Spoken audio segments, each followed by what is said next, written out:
இசுருபாயவில் உள்ள கல்வி மற்றும் தொழில் கல்வி அமைச்சில் கலாநிதி ஹரணி அமரசூரிய இன்று பிற்பகல் கடமைகளை ஆரம்பித்தார்.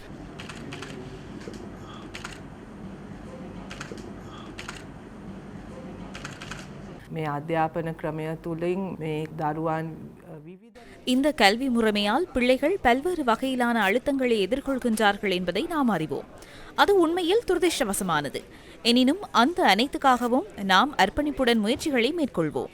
குறிப்பாக பாடசாலை கல்வியை ஒரு கட்டமைப்பினுள் கொண்டு வந்து பாடசாலை கல்வியை ஒரு அட்டவணைக்கு அமைய முன்னெடுப்பதன் மூலம் கல்வி தொடர்பிலான நம்பிக்கையை கட்டியெழுப்பவும் கல்வி தொடர்பில் மாணவர்களுக்கு மகிழ்ச்சியை ஏற்படுத்தவும் முடியும்.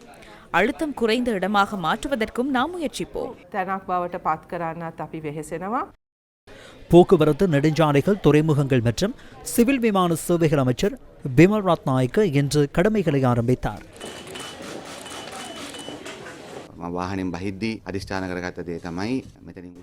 நான் வாகனத்தில் இருந்து இறங்கிய போது இதற்கு மேல் அரசியல் இல்லை என உறுதி எடுத்துக் கொண்டேன். அரசியல் இருக்கும், ஆனால் கட்சி அரசியல் இருக்காது. எமக்கு மிகப்பெரிய பொறுப்பு உள்ளது. தவறுகளை திருத்தி இந்த நாட்டிற்கு இந்த அமைச்சூடாக சேவையாற்ற வேண்டும். சிலர் நீங்கள் இதில் தொடர்புடாமல் இருக்கலாம், ஆனால் மனசாட்சி தொடர்பிலான பிரச்சனை உள்ளதென நினைக்கின்றேன்.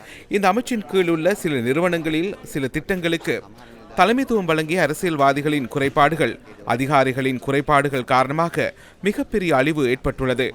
நான் பெயர்களை கூறப்போவதில்லை, கூறினால் வலி ஏற்படும். ஆகவே நாம் எதிர்காலத்தில் அந்த குறைபாடுகளை நிவர்த்தி செய்து மீண்டும் அவை ஏற்படாத வகையில் செயற்பட வேண்டும். எமக்கு பொறுப்புள்ளது. ஆகவே அதிலிருந்து நாம் தப்பிச் செல்லவும் முடியாது. எதிர்காலத்தில் ஊழல்களை தடுப்போம். மக்களின் எதிர்காலத்தை சீர்குலைத்தவர்கள் தொடர்பில் நியாயமான முறையில் சட்ட நடவடிக்கை எடுக்கவும் நான் எதிர்பார்க்கின்றேன். பெருந்தோட்டம் மற்றும் சமூக உட்கட்டமைப்பு வசதிகள் அமைச்சர் சமந்த வித்யாரத்ன இன்று அந்த அமைச்சில் கடமைகளை ஆரம்பித்தார். අවුරුදු 76ක් පැවතිච්ච පාලන ක්‍රමය වෙනස් කරලා මේ රට 76 வருடங்களாக இருந்த ஆட்சி முறையை மாற்றி இந்த நாட்டை உண்மையான செல்வந்த நாடாக மாற்றுவதற்கு, அழகான வாழ்க்கையை நாட்டு மக்களுக்கு ஏற்படுத்தி கொடுப்பதற்கு தயாராகி இன்றைய இந்த அமைச்சில் கடமைகளை பொறுப்பேற்றோம். நாம் இணக்கம் தெரிவித்தவாறு நாட்டை கட்டியெழுப்புவதற்காக இந்த அமைச்சின் பணிகளை சிறப்பாக முன்னெடுக்க நாம் எதிர்பார்க்கின்றோம். அதற்கான உறுதியை நாட்டு மக்களுக்கு வழங்குகின்றோம் என்ற செய்தியை இந்த சந்தர்ப்பத்தில் வழங்க விரும்புகின்றேன்.